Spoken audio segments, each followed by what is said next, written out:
a estreita relação entre Martim Lutero e o extermínio dos judeus.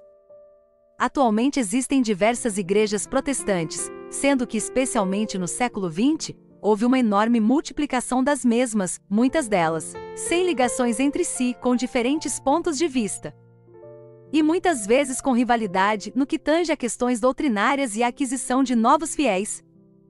Os novos movimentos religiosos protestantes afirmam que o Papa seria supostamente o anticristo, fato que só vem a desacreditar os ditos evangélicos.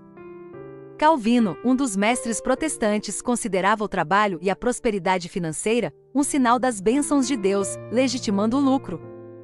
Assim, o calvinismo ganhou popularidade e força entre os burgueses. A censura literária. Com a invenção da máquina tipográfica de Gutenberg, as igrejas protestantes, ao mesmo tempo em que propagavam a Bíblia e suas ideias, também tornaram proibidos uma série de livros católicos e outros que contrariavam suas doutrinas. Lutero sempre foi um podemos ver no seu escrito, aqui resumido, sobre os judeus e suas mentiras, 1543. A Alemanha deve ficar livre de judeus, aos quais após serem expulsos, devem ser despojados de todo o dinheiro e joias, prata e ouro, e que fossem suas sinagogas e escolas, suas casas derrubadas e destruídas, postos sob um telheiro ou estábulo, como ciganos. Assim que estes velhos lamentassem de nós, e se queixassem incessantemente a Deus. O historiador Robert Michael escreveu que Lutero esteve preocupado com a questão judaica toda a sua vida, apesar de dedicar apenas uma pequena parte de seu trabalho para ela. Seus principais trabalhos sobre os judeus são Von den Juden und ihren Lügen, sobre os judeus e suas mentiras, e Von den Amphoras und von Geschlechte Christi, do inefável nome, e da Santa Linhagem de Cristo, reimpressa 5 vezes dentro de sua vida, ambas escritas em 1543, 3 anos antes de sua morte. Nesses trabalhos, Lutero afirma que os judeus já não eram o povo eleito, mas o povo do dia. A sinagoga era como uma corrigível e uma e os judeus estavam cheios das.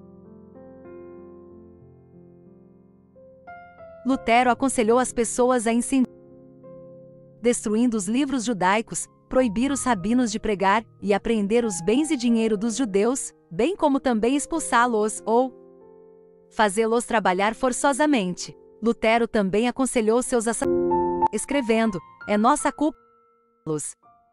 A campanha contra os judeus de Lutero foi bem sucedida na Saxônia, Brandemburgo e Silésia. José de Rocheim, de 1480 a 1554, que tentou ajudar os judeus na Saxônia, escreveu em seu livro de memórias a situação de intolerância que foi causada por esse sacerdote, cujo nome é Martinho Lutero.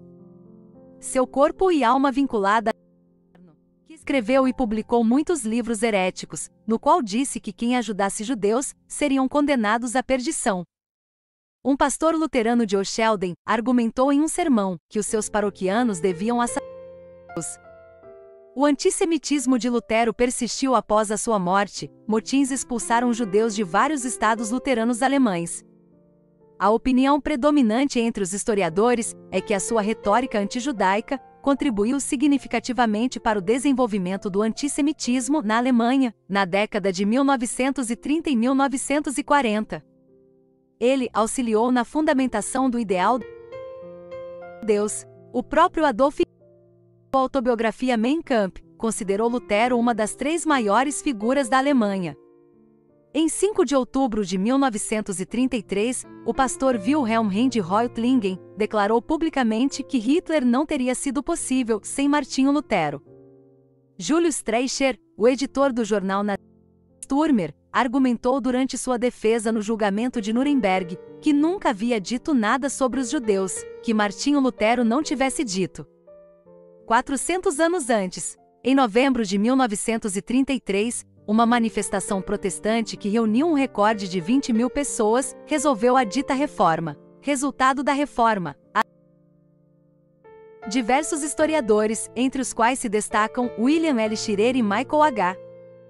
Hart, afirmam que a influência de Lutero auxiliou muito a aceitação na Alemanha pelos protestantes no século XX.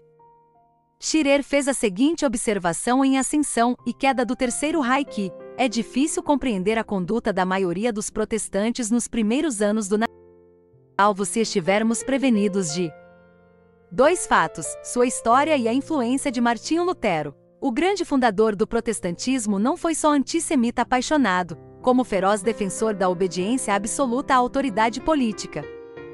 Desejava a Alemanha livre de conselho que foi literalmente seguido 4 séculos mais tarde por Göring e Himmler. Desde os anos 1980, alguns órgãos da Igreja Luterana formalmente denunciaram e dissociaram-se dos escritos de Lutero sobre os judeus perceberem o enorme mal que causou indiretamente a milhões de pessoas. É este Lutero que hoje tantos dão voz, através de suas milhares ditas igrejas. Salve Maria! Nosso Senhor Jesus Cristo nos proteja e livre destes falsos profetas.